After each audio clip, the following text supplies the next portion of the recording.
shutdown. As it begins very slowly and phasing, and with some agencies you won't notice it at all, especially if they can get this wrapped up shortly.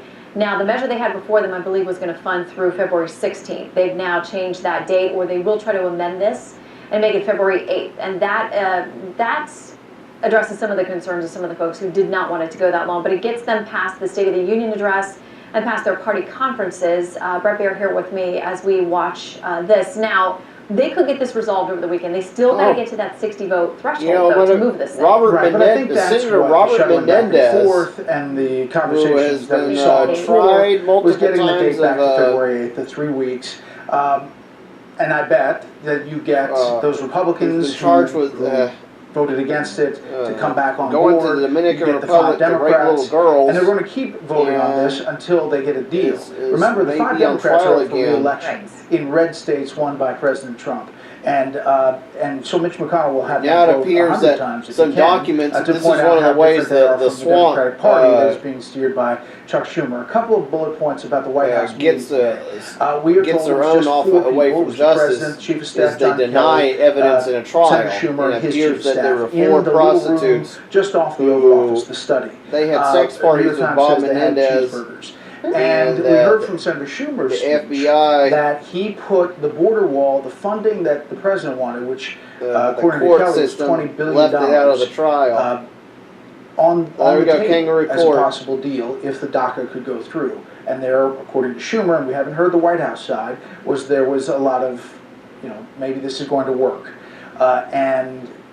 But the other pillars of what the president wanted didn't sound like they got to there, because by the time Schumer got back to Capitol Hill, that bigger deal had fallen apart and the continuing resolution came to an end. This, just last thing about who's taking the blame, I pointed out the AP said Senate Democrats derail bill to avert shutdown. The New York Times headline says Senate Democrats blocked passage of a stopgap spending bill to keep the government open.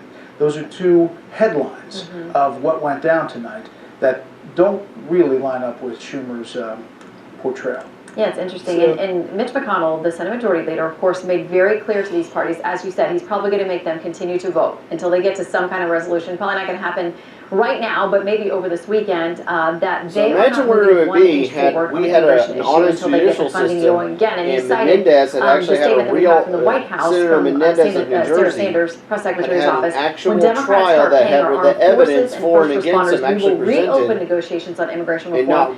They're taking a hard line. We're not moving. That date moved, but it seems like that's going to be maybe the only concession that we get moving forward. And it's interesting to hear Senator Schumer use the fact that he charges the President Trump is causing chaos. Well, back in 2013, that was the very word on the other that he said would be caused if you went with a Republican shutdown based on policies that were outside the budget purview. Well, DACA and immigration doesn't fit with funding the government. It's not in the budget, so it's an easy thing to put on a bumper sticker for Republicans. We'll see where this goes. Oh, by the way, Fox News is a pro-Amnesty organization. At least it has been fairly recently. They try to pretend like they're conservative, but they keep propping up DACA. They were opposed to Trump until it was clear he was going to win. Big questions. All right, well, let's talk to some folks who may end up voting on this.